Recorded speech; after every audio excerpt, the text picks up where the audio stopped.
नमस्कार दोस्तों, blender Hindi channel पर आपका स्वागत है। दोस्तों, पिछले वीडियो में हमने आपको ब्लेंडर का इंट्रोडक्शन दिया था, बहुत छोटा सा। साथ ही आपको बताया था कि ब्लेंडर को डाउनलोड कैसे करना है और इंस्टॉल कैसे करना है। थोड़ा बहुत हमने ये भी बताया था कि ब्लेंडर की मेन स्क्रीन पर अलग अलग एरियाज हैं, वो कौन कौन से हैं और उनका क्या क्या उपयोग होता है। दोस्तों, इस वीडियो में हम आपको कुछ ब्लेंडर वर्क स्पेसेस के बारे में बताएंगे। वर्क स्पेसेस को आप एडिटर्स भी कह सकते हो, और वैसे तो बहुत सारे वर्क स्पेसेस ब्लेंडर में हैं, लेकिन हम कुछ के बारे में आपको बताएंगे। कुछ ज़्यादा एडवांस्ड हैं जो कि तब बताए जाएंगे जब हम उन पर काम करेंगे। फिलहाल उन्हीं वर्क स्पेसेस के बारे में हम बात करेंगे जो कि बिगिनर को इनिशियली शुरुआत में ज़रूरत पड़ती है काम करने के लिए। दोस्तों, जो वर्क स्पेसेस हैं वो ये टॉप मेनू पर जो ये लिखे हुए आ रहे हैं, layout, modelling, sculpting, UV editing, texture paint, shading, animation वगैरह वगैरह, यही वर्क स्पेसेस हैं। अभी बाय डिफ़ॉल्ट हमारा लेआउट वर्क स्पेस खुला हुआ है। लेआउट का मतलब होता है कि सीन में आपके ऑब्जेक्ट्स कहाँ पर हैं, आगे हैं, पीछे हैं, दाएं बाएं, कौन सा ऑब्जेक्ट है, कितने कितने डिस्टेंस पर हैं। यही लेआउट है कि आपने सीन में ऑब्जेक्ट्स को कैसे सजाना है, प्लेसमेंट कैसे करनी है। तो बाय डिफ़ॉल्ट लेआउट का हमारे पास खुला हुआ है वर्क स्पेस। अब आपको मैं इमेज एडिटर वर्कस्पेस के बारे में बताता हूँ थोड़ा सा। आप यहाँ टॉप लेफ्ट के पास फाइल मेनू के नीचे जो बटन है इसको क्लिक कीजिए। सेकंड ऑप्शन इमेज एडिटर का है। ये इमेज एडिटर हमारा खुल गया। यहाँ पर आप नई इमेज भी क्रिएट कर सकते हैं या कोई पहले से बनी हुई इमेज आप अपने कंप्यूटर में से खोल सकते हैं। तो आइए एक इमेज खोल के देखते हैं।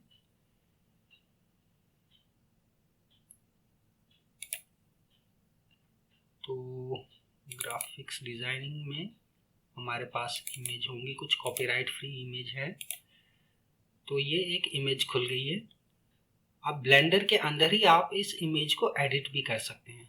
तो उसके लिए यहाँ टॉप लेफ्ट के पास ये जो व्यू नाम का बटन है इस पर क्लिक कीजिए। सेकंड ऑप्शन पेंट का है। आप अब इस इमेज पर पेंट भी कर सकते हैं। तो देखिए, ये इमेज हम पेंट कर रहे हैं। इसके बारे में डिटेल में आपको बाद में बताया जाएगा। फिलहाल आपको ये पता लग गया है कि इमेज एडिटिंग का ऑप्शन भी हमारे पास है ब्लेंडर में। अब हमने खोल लिया है यूवी एडिटर। यूवी दोस्तों क्या होती है कि आपके पास कोई 3 डायमेंशनल ऑब्जेक्ट है, 3 डायमेंशन वाला ऑब्जेक्ट, यानी जिसमें लंबाई, चौड़ाई और ऊंचाई होती है, उसे 3 डायमेंशनल ऑब्जेक्ट कहते हैं। तो इस 3 डायमेंशनल ऑब्जेक्ट पर कलरिंग कैसे करनी है या इस पे इमेजेस कैसे इसके सरफेस पे लगानी है, शेडिंग कैसे करनी है, वो करने के लिए हमें इसको खोलना पड़ता है। खोलना पड़ता है यानी इसे एक प्लेन के तौर पे दिखाना पड़ता है। जो 3 डायमेंशनल ऑब्जेक्ट है उसको 2 डायमेंशनल बनाना पड़ता है, और वो जो 2 डायमेंशनल मैप हमें मिलता है फिर उस पर हम पेंट कर सकते हैं, कलर कर सकते हैं। तो वो जो 2 डायमेंशनल मैप है उसको हम कहते हैं यूवी। वैसे तो by default x y z axes होते हैं। यहाँ आप देख सकते हैं व्यू पोर्ट में ये लाल रंग की जो लाइन है ये एक्स है, यानी ये दाएं से बाएं जाती है। जो हरी वाली है वो वाई एक्सिस है जो आगे से पीछे जाती है, और एक और एक्सिस होता है जेड एक्सिस जो ऊपर से नीचे जाता है। यहाँ पर आपको लाल आगे से पीछे जाती हुई दिख रही होगी, लेकिन बाय डिफ़ॉल्ट ये दाएं से बाएं जाती है। तो ये एक्स वाई जी जो एक्सिस हैं, जब यूवी को हम खोलते हैं तो हमारे पास 2 डायमेंशंस रह जाती हैं, सिर्फ 2 डायमेंशन रह जाती हैं, यू और वी। ये u और v x और y ही हैं, लेकिन इनको कन्फ्यूजन ना हो जाए इसलिए uv कहा जाता है। तो दोस्तों जब हम एडिट मोड में होते हैं तो uv जो है हमारी वो खुल जाती है। तो यहाँ आप लेफ्ट साइड में देखिए, ये uv है, ये जो क्रॉस के जैसा बॉक्सेस से बना हुआ डिज़ाइन है इसी को uv कहते हैं। ये और कुछ नहीं है बल्कि इसी बॉक्स के, इस क्यूब के अलग अलग साइड्स को खोल दिया गया है। तो 6 साइड्स हमारे पास हैं, ये uv है। अब इस uv का क्या इस्तेमाल है? इसका इस्तेमाल ये है कि इसके ऊपर हम शेडिंग कर सकते हैं, कलर कर सकते हैं, इमेज भी पेस्ट कर सकते हैं। तो मैं आपको पहले दिखाता हूं कि इस UV को हम किसी एक्सटर्नल एडिटर में ले जाकर वहां पेंट कैसे कर सकते हैं। फिर उसके बाद जब हम इसे एडिटेड इमेज को इंपोर्ट करेंगे ब्लेंडर में, तो तब हम इस क्यूब पर उस कलर्ड पिक्चर को पेस्ट कर सकते हैं। तो हम यहाँ लेफ्ट साइड में UV एडिटर में ऊपर जाते हैं और ये जो UV का मेन्यू है इस पर क्लिक करते हैं। सबसे लास्ट वाला ऑप्शन जो है वो है एक्सपोर्ट UV लेआउट। तो इस पर हम क्लिक करते हैं और इसे कहीं सेव कर लेते हैं। तो डेस्कटॉप पर इसे सेव कर लेते हैं, untitled.png नाम से सेव कर लेते हैं। तो ये इमेज हमारी सेव हो गई, UV का लेआउट सेव हो गया है। अब हम गिम्प इमेज एडिटर खोलते हैं। तो ये एक एक्सटर्नल प्रोग्राम है, ये भी फ्री और ओपन सोर्स सॉफ्टवेयर है जो इमेज एडिटिंग के काम आता है। तो इसमें हम इस UV लेआउट को एडिट करेंगे। तो मैं इस फाइल को खोलता हूँ जो हमने सेव की है और वो थी untitled.png डेस्कटॉप पर। तो ये हमने फाइल खोली। अब इस फाइल पर हम पेंट करेंगे। तो मैं ब्रश का साइज सेट कर लेता हूँ, थोड़ा बड़ा ब्रश मुझे चाहिए और ऊपर वाला स्क्वायर नीला कर देता हूँ, नीचे वाला स्क्वायर भी नीला कर देता हूँ और अब कलर बदल करके देखते हैं। बाकी स्क्वायर्स को हम ब्लैक कर देते हैं। तो मैं ये रफली कर रहा हूँ ये काम, क्योंकि सिर्फ डिमॉन्स्ट्रेशन के लिए आपको दिखा रहा हूँ। तो रफली कर लेते हैं, बाकी UV एडिटर अपने आप डिसाइड कर लेगा कि शेप कैसी होनी चाहिए। तो अब इस फाइल को हम सेव कर लेते हैं, एक्सपोर्ट कर लेते हैं, ओवरराइट कर लेते हैं। तो फाइल सेव हो गई है हमारी। अब हम वापस ब्लेंडर में जाते हैं और इस इमेज को UV के ऊपर ओपन कर लेते हैं। तो यहाँ पर टॉप में बीच में ओपन का ऑप्शन है।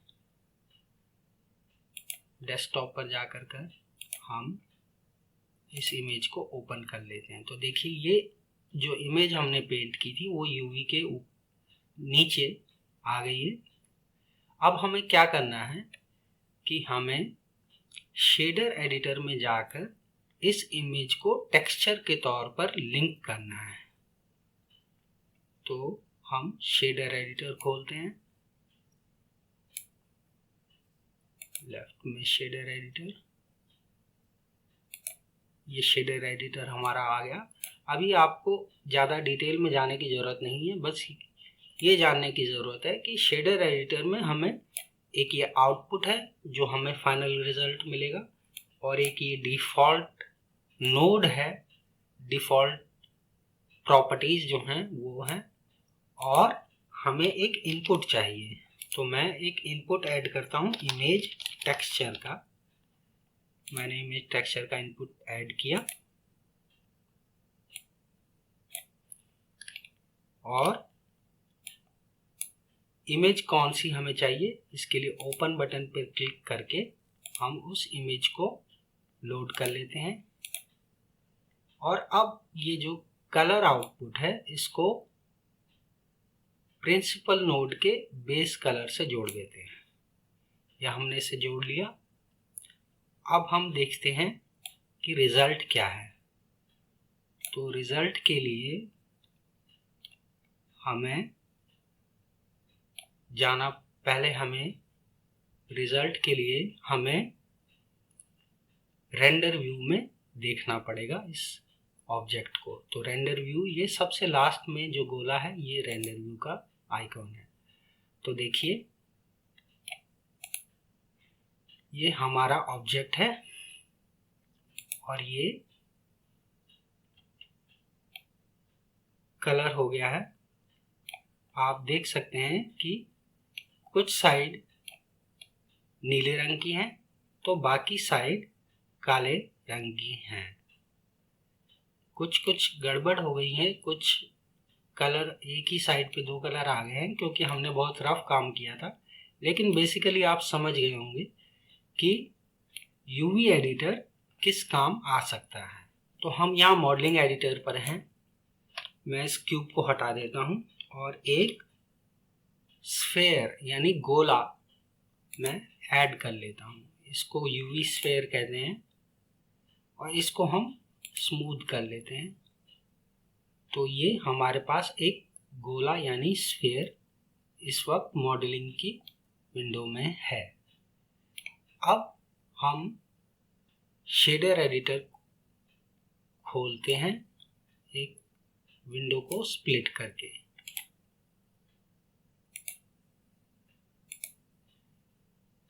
लेफ्ट में टॉप में जो बटन है उससे शेडर एडिटर हम ले आते हैं। ये हमारा शेडर एडिटर राइट साइड में खुल गया है। अब इसमें हम न्यू पर क्लिक करेंगे तो नया शेडर यानी नई कलर स्कीम या नया मटेरियल जो भी आप कहना चाहें उसकी सेटिंग्स खुल जाती हैं।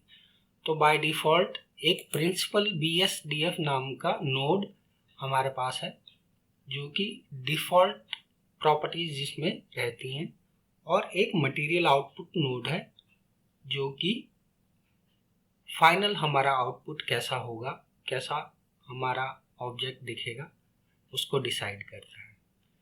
तो इस शेडर एडिटर में मान लीजिए मैं इस गोले को एक शाइनिंग मेटालिक बॉल बनाना चाहता हूँ, यानी ये मेटालिक यानी धातु से बनी हुई बॉल जैसी लगे और इस पे कोई कलर भी हो। तो इसके लिए हमें पहले चाहिए एक कलर नोड जिसको RGB भी कहते हैं। तो ये RGB कलर नोड मैंने बेस कलर से कनेक्ट कर दिया और कलर को चेंज कर लेते हैं, लाल कर लेते हैं।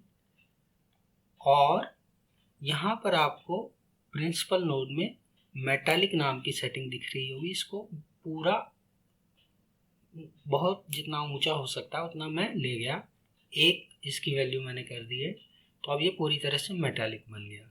अब यहाँ लेफ्ट विंडो में टॉप राइट पे व्यूपोर्ट शेडिंग का एक बटन है जिसको रेंडर व्यू कहते हैं। इसमें हम इस गोले को देखते हैं। तो देखिए ये गोला लाल रंग का एक शाइनिंग बॉल बन गया है और ये मेटालिक है यानी धातु का बना हुआ ये लगता है। तो इस तरह से शेडर एडिटर का उपयोग किया जाता है। ये बहुत ही सिंपल एग्जांपल हमने दिया है। शेडर एडिटर में बहुत ही कॉम्प्लेक्स काम होते हैं, कई बार बहुत उलझन भी होती है, लेकिन आप समझ गए होंगे कि ये किस काम आता है। दोस्तों नीचे जो टाइमलाइन है इसको एनिमेट करने के लिए यूज़ किया जाता है।